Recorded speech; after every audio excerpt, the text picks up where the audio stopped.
Et nous repassons la parole à Alain Douk pour la dénonciation de ce matin.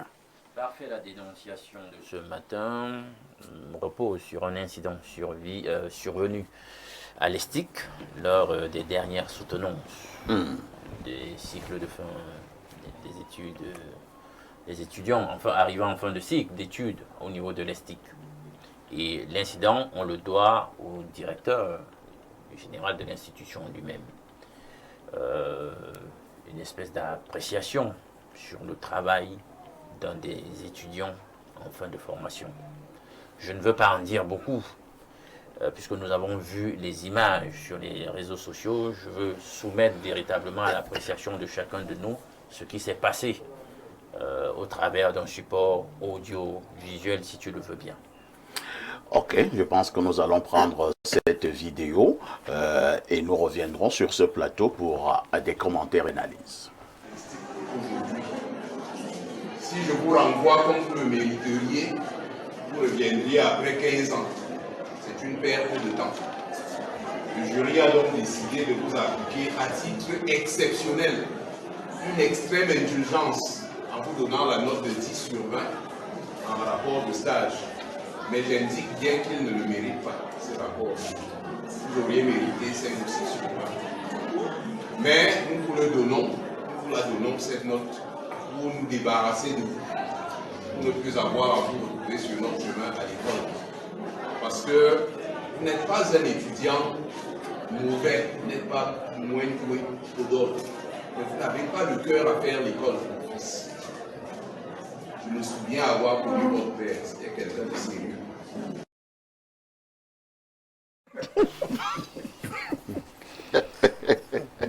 Incroyable. Ça se passe au Cameroun, hein? Bon, nous allons d'abord passer la parole à Jeanne Rosine. Hein? Jeanne Rosine, c'était donc la soutenance d'un étudiant en fin de formation à l'École supérieure des sciences et techniques de l'information et de la communication. Et ça, c'est le directeur de l'école qui s'adresse ainsi à l'étudiant. Je dois dire que ça crée un débat actuellement au Cameroun entre ceux qui pensent que le directeur est dans son rôle et d'autres qui pensent que non. Et il en a fait un peu trop. On parle de l'humiliation, ainsi de suite. Votre commentaire? Je salue déjà Yves parce que c'est quelqu'un que je connais personnellement. Yves? Yves. Ouais. C'est François. Oui, il s'appelle François, mais il y a un petit nom, Yves. Yves? Il a un deuxième prénom. Non, on connaît François Marc. Voilà. Et aussi Yves? C'est un petit nom. Ah, d'accord. C'est un petit nom. Ok. Un petit pseudonyme. Tu es introduite. Je le félicite déjà. Vous savez, au Cameroun, on se dit toujours il faut apprécier même quand ce n'est pas le cas. Moi, je pense qu'il a bien fait. Lorsqu'un enfant n'a pas le cœur à aller à l'école, on ne doit pas lui attribuer une note parce qu'il faudrait faire avancer les choses. Non. On se pose la question, comment est-ce qu'il a fait pour avoir ce concours de l'ESTIC? Voilà donc la question fondamentale. La question, c'est ça. Comment est-ce qu'il a fait pour être admissible à l'ESTIC? On se pose la question. Mais comme on sait comment ça se passe dans notre pays, cet étudiant qui s'aventurait, qu'est-ce qu'il voudrait faire? Demande dans la communication, dans la linguistique, je ne sais pas trop. Mais je pense que le comportement du directeur a été un comportement appréciable. Les gens diraient que non, il a mal fait, mais moi je suis de commun accord. Parfait, j'ai enseigné. Et on ne donne pas, on n'attribue pas la note à un enfant parce qu'il y a un favoritisme. Non, il faudrait donner parce qu'il le mérite. C'est ça au Cameroun. Il faudrait qu'on apprenne à donner du mérite à ceux qui sont capables de le recevoir. Mais comme on sait, il y a des mentions spéciales. On donne des mentions spéciales à certains étudiants, on ne sait pas pourquoi. Mais moi, je lui donne un grand chapeau et qu'il continue sur cette lancée-là. On aura des étudiants braves, on aura ceux qui méritent d'être à leur place. On n'est pas là pour féliciter parce que c'est l'enfant de tel ou l'enfant de l'autre. Non. Moi, je pense que le directeur, il a bien fait. Merci. Hein. On passe la parole à un enseignant d'université, Dieu merci, et qui est justement sur ce plateau habitué de ces exercices de soutenance. Alors, professeur Noubissier, est-ce que le professeur François Marc Omodium, grand journaliste, ne pouvait pas s'abstenir d'avoir ces paroles choquantes, humiliantes à l'endroit de l'étudiant en fin de formation. Première question. Deuxième question, si on s'en tient à ce que le professeur François-Marc Moujon est en train de dire, il fait comprendre qu'en principe, ce garçon ne mérite pas la note de 10. Il mériterait au bas mot 5 ou 6. Mais on lui attribue ça comme ça, par pitié. On lui donne 10. Entre-temps, est-ce que c'est un bon pédagogue alors là? Est-ce que c'est un bon enseignant? C'est-à-dire qu'un nulard, et on lui donne une note. Une bonne note. Parce que 10 de toutes les façons, ça fait en sorte que tu as soutenu, tu es passé. Voilà ma préoccupation. Merci bien, M. Pafaïsi, pour cette question. Je vais d'abord situer le débat sur le plan de l'évaluation pendant les jurys et ou pendant la présentation des rapports de stage. Parce que ce qu'a dit le collègue, c'est que le jeune homme a présenté un document et l'évaluation a été faite. Et le produit de l'évaluation devait lui donner une note en deçà de 10. Alors il faut comprendre tout simplement que c'est un être humain qui a également ses émotions, ses sensibilités, ses flexibilités, ses susceptibilités. Parfois en tant qu'enseignant, ce que nous vivons, et il y en a même qui lisent les copies des étudiants en grondant, c'est-à-dire que l'étudiant peut vous rendre fou si à un moment donné vous n'avez pas un peu de tenue sur le plan psychologique pour gérer ces problèmes. Et il y a un problème de fond dans ce qui vient de mettre en évidence. Et un problème de fond sur la rigueur et sur la qualité des documents qu'on présente le plus souvent. Beaucoup d'étudiants s'amusent à croire que l'école est devenue un moment un peu ludique où on joue avec presque tout. Il faut savoir, quand on a formé à l'ESTIC, c'est pour sortir, être journaliste ou bien documentaliste, ainsi de suite. Ça veut dire que tu as du travail à faire.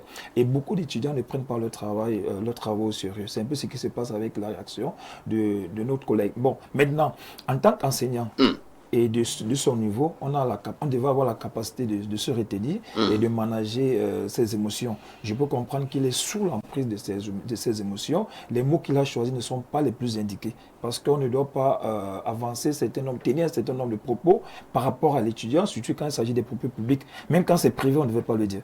Parce qu'il faut le dire, nous en tant qu'enseignants, nous n'évaluons pas l'étudiant, nous évaluons le travail que l'étudiant présente chez nous. Parce que je le dis toujours, quand je suis en soutenance, je dis, on ne connaît pas l'étudiant.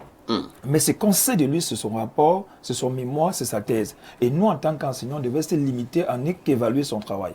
Parce que ce qu'il a dit également vers la fin peut être un peu frustrant dans le sens où il dit vous aurez mérité 5. Moi, vous donne 10. Est-ce que les notes doivent s'attribuer quel est le baromètre d'évaluation?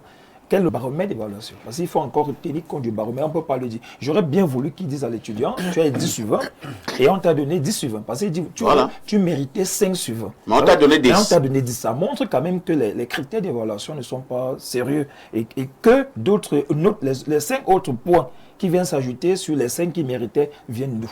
Ça, c'est la question fondamentale. À ce niveau-là, est-ce que c'est encore une bonne pédagogie? D'où viennent ces 5 points de plus? Bon, pour également dire que nous, en tant que dans les jurys, le plus souvent, on tient également compte de l'état émotionnel de l'étudiant. Parfois, il y a des étudiants qui se mettent à pleurer, qui sont vraiment sous le bout de l'émotion. Et je peux comprendre le collègue qui a peut-être voulu apaiser, parce qu'il faut le dire, a voulu peut-être apaiser l'étudiant en lui disant, bon voilà, si on lui donne 5 sur 20 tel qu'il mérite, on peut voir demain qu'il s'est suicidé, on peut voir demain qu'il y a des comportements de violence, des comportements qu'on pouvait éviter. Mais le dit publiquement, peut-être qu'ils ont des antécédents aussi, parce qu'il faut savoir, est-ce qu'il n'a pas un antécédent systématique? Parfois, on trouve également, souvent, c'est au niveau des soutenances. C'est-à-dire qu'un professeur vous a gardé dedans et il attend la soutenance pour pouvoir t'humilier de manière publique. On a parfois vu des soutenances qui ont tourné au vinaigre. Et parfois aussi, l'étudiant dit qu'il ne veut pas me laisser humilier. Mais moi, je pense qu'il doit avoir des antécédents. Je ne suis pas entré dans le fond du dossier, mais tel qu'il a profité de ce moment-là, là où il a l'ascendance sur l'étudiant, peut-être pour dire certaines vérités. Vous pensez que c'est l'âge? Je pense pas, en tant que ce sont des aînés, en fait. Non, oui, on comprend, c'est ton aîné et tu parles avec beaucoup de douceur. Sur le plan scientifique, je suis son aîné, parce que j'ai soutenu ma thèse docteur avant lui. Bon, maintenant, sur le plan de son âge, c'est mon aîné. Et je dois respecter son âge en disant, ce sont nos aînés, et ils savent qu'avec l'expérience qu'il a, on n'est pas président du jury au hasard.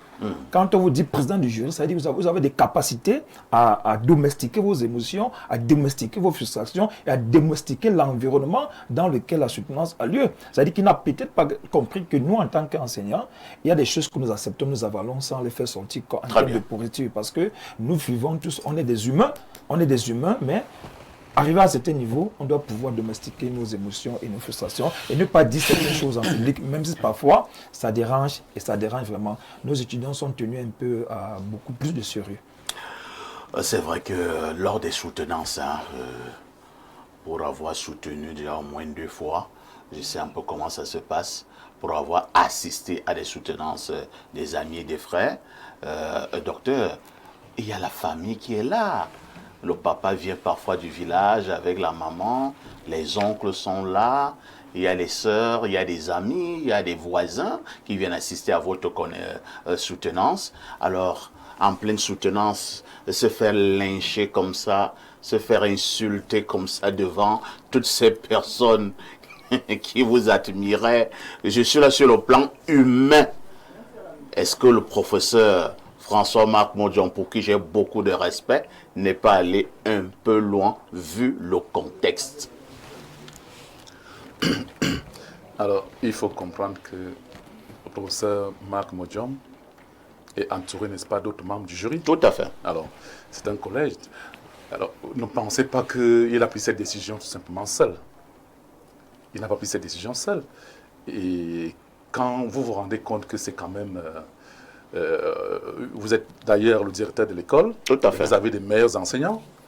Et ces enseignants, n'est-ce pas, qui passent le temps, n'est-ce pas, à donner des cours toute l'année. Et les étudiants qui n'assistent pas aux cours et autres. Vous pensez que ce jury va caresser l'étudiant parce que les parents sont là? Quels parents d'ailleurs aimerait voir son enfant aller, n'est-ce pas, humilier ses parents? Parce que c'est l'étudiant qui humilie ses parents. Oui, le parent envoie son enfant pour aller étudier, pas pour aller se balader. Oui. Le professeur, il a parfaitement raison, le directeur, avec, n'est-ce pas, tout son collège. Moi, je leur donne raison parfaitement. L'humiliation vient de l'étudiant. Oui. Quand il attribue, par exemple, les 5 points d'en haut. C'est ce que dit la pédagogie. C'est pas la pédagogie, je ne suis pas dans la pédagogie. Attendez un peu. Oui. Au niveau de l'estique, il y a un endroit au niveau du règlement intérieur où on dit attendez, où on dit que si un étudiant est nul, on peut lui ajouter 5 ou 6 points. Je ne sais pas. Là, je ne sais pas, je ne peux pas dire. Je vais aller fouiller. Hein, oui, il faut aller fouiller. Comme qui pose la question, il faut aller fouiller. Mais sauf que je sais comment ça se passe, n'est-ce pas? Oui, un étudiant qui... Mais si un étudiant ne mérite pas la note, vous ne lui donnez pas cette note. Il y a plusieurs critères. Il y a plusieurs critères. Mais quand même, M. Marc Modjon, le professeur, il n'a pas demandé, n'est-ce pas, qu'on vienne filmer. Quand on dit, n'est-ce pas, publiquement. Mais monsieur Marc est un technicien de la technologie de l'information et de la communication. C'est pas grave. Et ça commence à se passer. Il est dans son cadre. Il est dans son cadre. Il n'était pas dans sa chambre. Non, il n'est pas dans sa chambre, bien sûr. La soutenance est publique. Elle est publique, effectivement. Il n'a pas demandé. Et en plus, il n'a pas mâché ses mots. Il a donné un résultat, un avis que tout le monde devait dire. Vous pensez que quand il se lève et parler, quelqu'un qui a, n'est-ce pas, cet âge d'abord, hein, au niveau, n'est-ce pas, de l'âge même de la vie, et avec l'expérience que vous-même, journaliste, vous dites que vous le connaissez, le professeur qui est à côté dit également, vous pensez que c'est quelqu'un qui s'est levé pour dire, j'ai reconnu, n'est-ce pas, un autre journaliste qui est à côté là, anglophone, oui, oui, qui travaille à la Sciativie Centre. Vous pensez que c'est des enfants qui sont levés, n'est-ce pas, ou bien parce qu'ils connaissent l'étudiant? Il faut aujourd'hui, n'est-ce pas, demander aux étudiants, n'est-ce pas, aux enfants d'étudier, et de ne pas se laisser humilier. Ce n'est même pas l'humiliation. Il a eu la note qu'il méritait, c'est tout. Et il a eu également le rapport... il ne méritait pas 10. Il méritait 5 ou 6. Je veux dire même le rapport verbal. Oui, je soutiens ce que M. Marc a fait. Je soutiens cela. Il faut être... C'est le Cameroun que nous voulons créer demain. C'est un Cameroun, n'est-ce pas, où il faut de la chicotte. Pas le Cameroun, n'est-ce pas, de caresse. Oui. Très bien. Quand tu travailles mal, on va dire non, on va garder, on va dire la vérité. Non, c'est pas possible. C'est compris. Merci. On passe la parole à Mohamedou Sanoussi. Mohamedou, une question que j'ai posée tout à l'heure. Hein. Je reviens sur la même question. Moi, j'ai un adage. On dit chez nous, hein, au village, dans le centre, le sud. Je ne sais pas si on dit également ça chez vous, du côté de l'extrême nord. Oui. Ne regardons pas toujours là où nous sommes tombés. Il faudra d'abord regarder là où nous avons trébuché. Alors, un étudiant qui mérite 5 ou 6 à la soutenance, le professeur François Maubodjom dit que c'est un phénomène. Il dit qu'il ne voudrait même plus le rencontrer en route un jour. Et il lui donne ça pour s'en débarrasser. Ce sont ces mots, hein. Ouais. Nous voulons nous débarrasser de toi.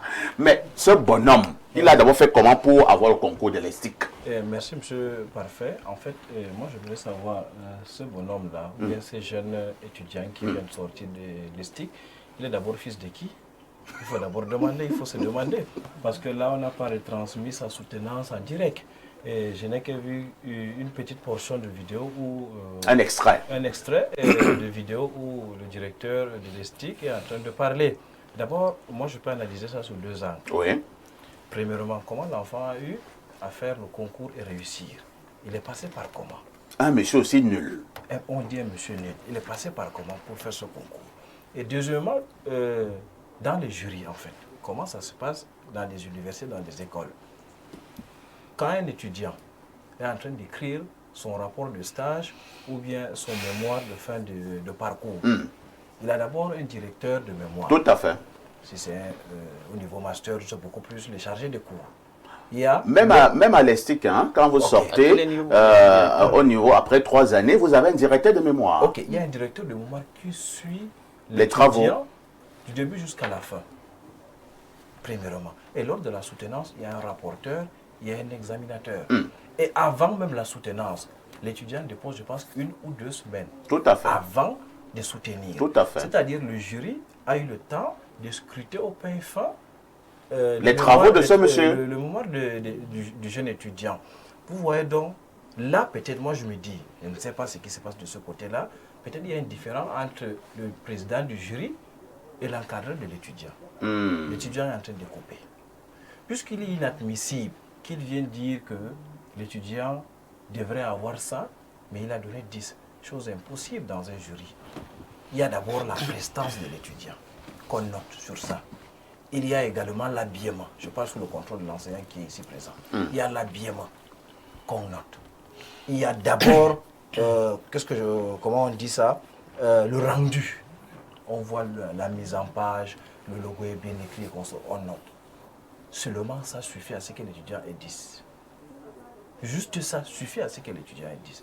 Mais il vient dire que l'étudiant a très mal fait, il devrait avoir ça, mais ils sont forcés à donner 10. Moi, je suis dans l'idée de dire que le directeur, le président du jury a un problème avec l'encadreur. Et l'étudiant est en train de couper. Et là, ça nous ramène également dans le système où on se demande comment ces enfants font pour réussir au concours. Comment ces enfants font pour réussir au concours? Là, je revois le premier axe que j'ai pris. Il y a d'histoires de copinage, il y a d'histoires de coquinage. Ils ont donné tel montant, telle somme pour que l'enfant puisse réussir. Là, ce n'est qu'à l'ESTIC. Allez souvent voir à Ngoïkele, lors des soutenances à la FMSB.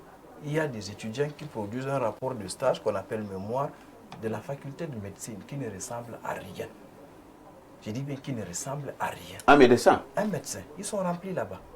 Souvent, ils sont dit que bon, je n'ai rien avec les médecins qui font santé publique. Ils se disent, bon, moi je vais prendre l'aspect santé publique parce qu'ils savent que ça appuie sur eux. Donc, on doit s'interroger sur comment les enfants font pour être admissibles ou admis dans des écoles de formation, M. Parfait. Cette interrogation doit être posée.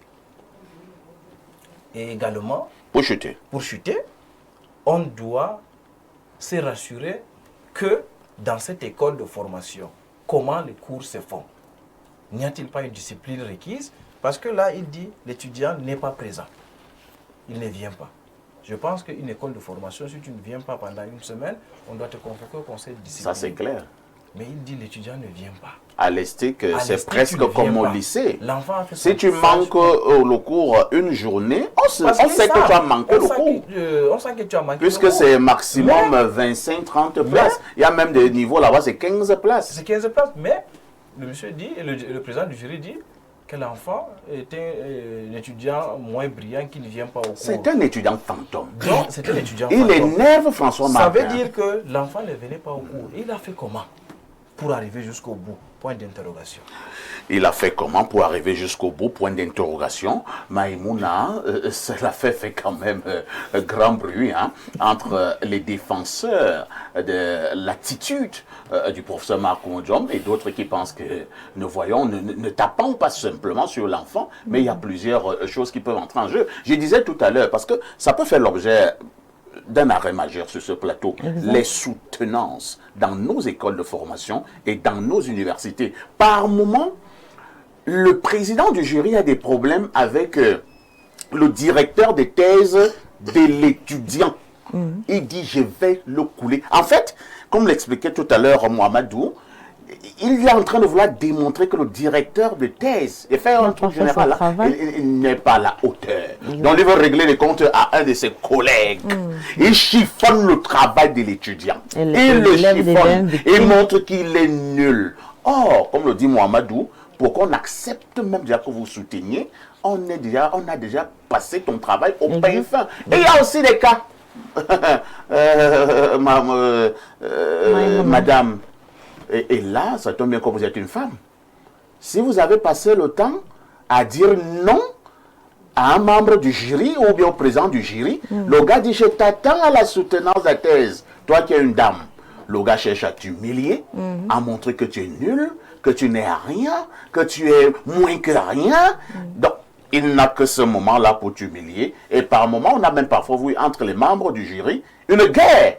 C'est-à-dire que le président dit que le gars ne passe pas ou bien la femme ne passe pas. Les autres disent, mais monsieur le président, vous avez quoi contre ce candidat? Allez-y, madame. Donc, regardons ça au contexte d'un conflit interne, ou juste la méchanceté, ou juste, je ne sais pas. Mais moi, je pense que je suis étudiant et pour penser que bientôt je vais soutenir et que je vais me retrouver dans ces genres de table où on va me dire après d'avoir travaillé dur que c'est insuffisant. À me donner un autre de 5. Je n'ai jamais entendu qu'on donne 5 à un soutenance. Puisque quand on accepte déjà que tu vas soutenir, tu es déjà dans les 10 plus. Donc comment on va dire à un élève qui a passé tout son temps, en fait, à travailler, qu'il a juste 5? Ça veut dire que 2 personnes n'ont pas travaillé. Son superviseur, c'est ce qu'on appelle en français, le supervisor, peut-être qu'il n'a pas travaillé et que l'élève lui-même n'a pas travaillé. Donc, ça veut dire que ça renvoie la faute à 2 personnes. Mais ça, c'est beaucoup plus, en fait, c'est un peu très profond de ce qu'on voit. Et je pense que, à mon avis, l'étudiant a bien travaillé. À mon avis, il y a autre chose, en fait, au-dessus de nos yeux qu'on ne peut pas voir. Mais comme on comprend déjà, le Cameroun est comme le Cameroun. Comment l'enfant a d'abord passé pour être à Eric? Est-ce que vraiment, comme Aïstik, est-ce que les parents en question, est-ce que son superviseur et le chef du jury a un problème? Est-ce que l'enfant lui-même a volé chez quelqu'un qui est lié à l'autre personne? Donc, il y a tout un tas de conflits autour. Mais ce que moi je conclus, c'est que en tant qu'élève, je ne pourrai jamais accepter ce genre de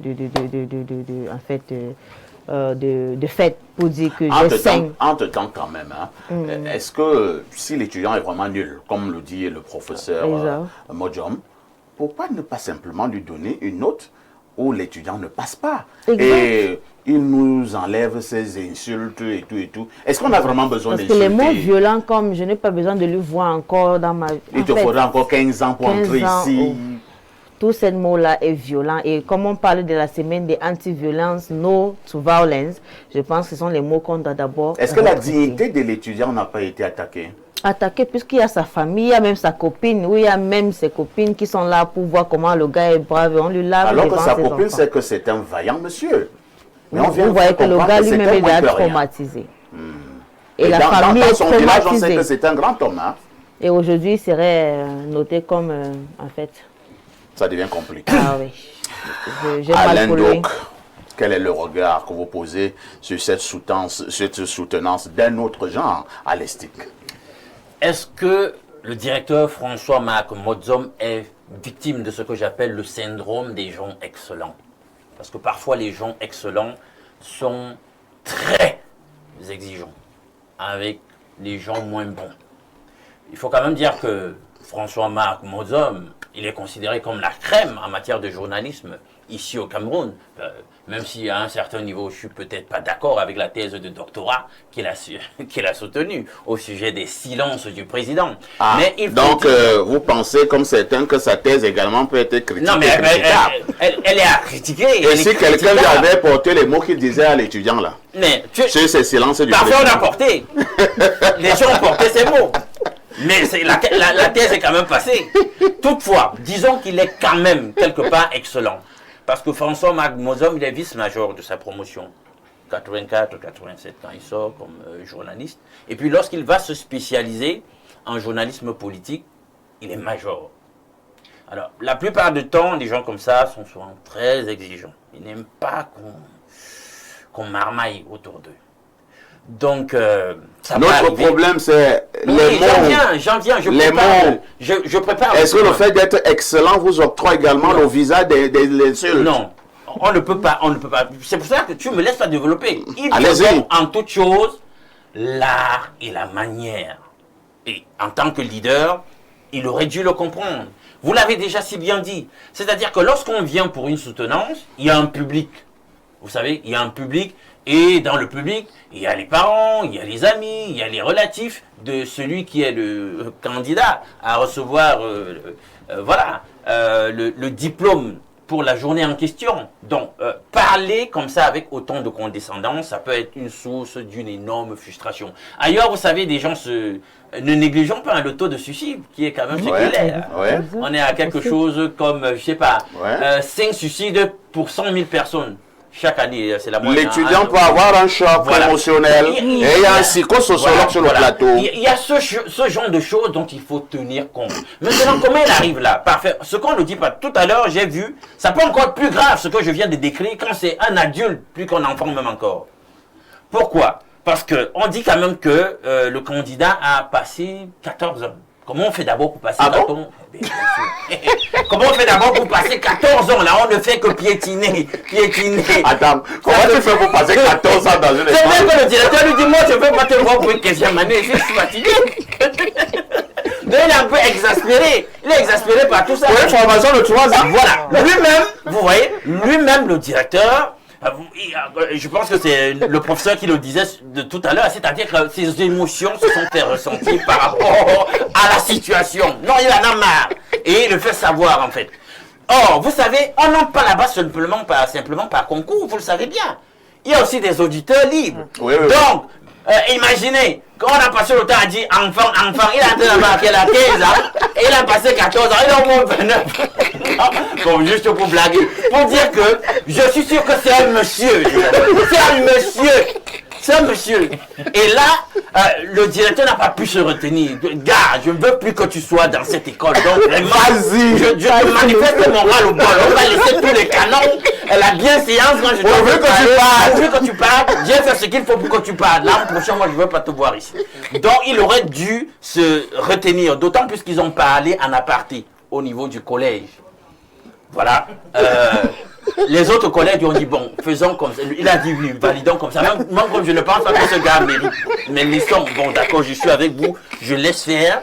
Mais il fallait qu'il continue à se maîtriser et qu'il joue le jeu de ce qu'ils se sont dit de concert avec les autres membres du jury. Et de dire, bon, tu as 10. Même si après il pouvait l'appeler, il dit, écoute, j'ai dit là tout à l'heure, je ne voulais pas te dire, mais tu connais ma position par rapport à toi. Bon, c'est humain, on peut lui pardonner ça. Moi, j'ai observé un neveu qui était chez moi. Oui, j'ai observé un neveu qui était chez moi, qui n'étudiait pas. Il faut bien pouvoir, hein. Il s'est mis là également en tant que parent, monsieur Marc. Tu vois un enfant qui est chez toi qui n'étudie pas, tu te demandes, mais est-ce que toi tu étudies vraiment? Tu vois, tu te mets, tu dis, toi tu peux vraiment avoir la moyenne, mais quand tu invites, n'est-ce pas, sa soutenance, tu arrives, tu trouves que non, effectivement, le gars, comme tu observais en tant que papa, parent à la maison, le gars n'étudiait pas, mais il a également, n'est-ce pas, c'est un gars qui a bâclé, n'est-ce pas, sa soutenance. Qu'est-ce que tu vas dire? À un moment, tu dis au jury que non, mais ce que vous avez donné à ce nom, il ne méritait même pas ça. Oui, il faut se mettre, il faut bien observer les enfants d'aujourd'hui. Très bien. Allons au niveau de notre messagerie qui explose comme d'habitude. Bonjour parfait à ici. Pour avoir passé 5 années dans l'une des grandes écoles de ce pays et avoir soutenu à 2 reprises, je voudrais dire qu'il y a 3 hypothèses à cette situation. L'étudiant a un parent suffisamment lourd pour produire un chiffon, sachant que personne ne peut oser lui donner une sous-moyenne.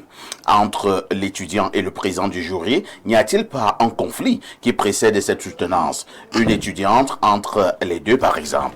Moi, j'ai été suffisamment humilié en fin de formation à cause d'une jeune étudiante qui me préférait à un docteur qui s'est arrangé à être président de mon jury. L'étudiant peut être brillant, mais trop vaillant en dessous de la ceinture. C'est Paul Penda depuis Yaoundé. Permets-moi d'en coller une. Oui. On a donné, j'ai lu un papier quelque part où on a dit qu'en réalité, le directeur était en droit quand même d'avoir cette posture. Le papier n'était pas bon, même dans la forme.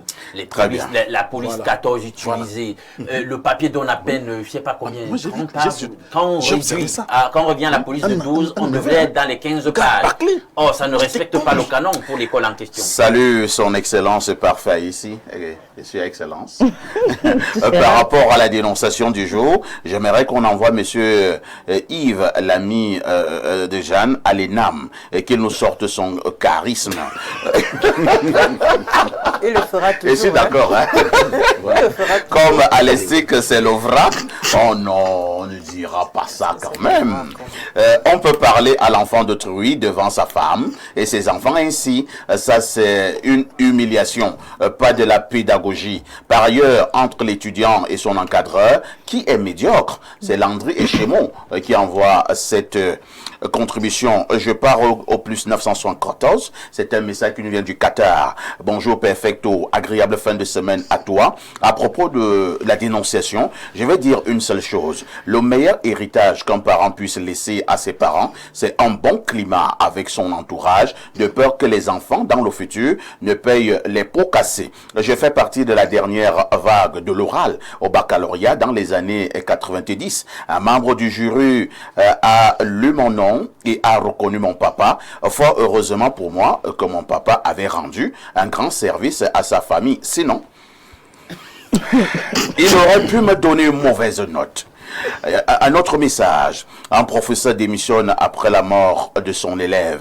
Faisons attention à ce que nous disons aux autres. Récit du professeur. J'étais en classe ce fatidique vendredi après-midi face à mes élèves lorsqu'elle a levé la main pour poser une question. Je lui ai permis et elle a posé une question un peu trop simple, dont je supposais qu'elle vous devrait connaître la réponse. J'avais déjà couvert ce sujet la semaine précédente. Vas-tu t'asseoir là, avec ton vilain visage au lodo? C'était la seule réponse que je lui ai donnée. Toute la classe a éclaté de rire et elle avait l'air embarrassée. J'ai continué ma leçon, mais je me suis senti un peu coupable de ce que j'avais dit. J'ai fini mon cours et je suis parti. Mais juste après, un savant parlait de la langue et de sa puissance. Il explique comment l'on pourrait faire tomber les autres parce que l'on dit je me suis souvenu de ce qui s'est passé vendredi et je me suis reconnu coupable. J'ai juré que j'allais lui présenter mes excuses lundi en arrivant en classe. Lundi après-midi, je suis allé en classe, mais je ne l'ai pas vu. J'ai demandé à ses camarades de classe, mais ils ne semblaient pas savoir de qui je parlais. J'ai alors dit que je cherchais la personne que j'avais insultée vendredi. Oh, c'est Jeannette, monsieur. Elle n'est pas en classe aujourd'hui, ont-ils répondu. Qui est son amie? Ai-je demandé. Marie, m'ont-ils dit. Mais Marie n'était pas non plus dans la classe. Soudain, une fille avec hijab est entrée. Voilà Marie. Messieurs m'informèrent mes élèves. Où est ton amie? Lui ai-je demandé. Laquelle? A-t-elle répondu sans regarder mon visage. Jeannette, lui ai-je dit. Sa réponse m'a choqué. Elle est à la morgue, monsieur. Mort? Pourquoi faire là-bas? Ai-je demandé. Elle est morte vendredi, monsieur, m'a lancé Marie. Comment est-ce possible? J'ai découvert plus tard qu'après mon cours de vendredi, Jeannette avait été heurtée par un véhicule en excès de vitesse. Elle traversait la route de façon inconsciente, probablement à cause de ce que j'ai dit. Son enterrement est pour samedi. Et vous y êtes invité, monsieur, continua Marie. Alors que je tentais de surmonter le choc, Marie a dit en sanglots, « Vous avez tué mon ami, monsieur. » Elle avait raison. je devrais être le meurtrier. Certaines filles de la classe pleuraient déjà. Je ne savais pas quoi dire. Si je devais m'excuser auprès de l'ami de Jeannette ou du fantôme de Jeannette. J'ai remis ma lettre de démission le lendemain. Chers enseignants, arrêtez d'insulter vos élèves. Ils sont à l'école pour apprendre de vous. S'ils savaient déjà, ils ne seraient pas à l'école.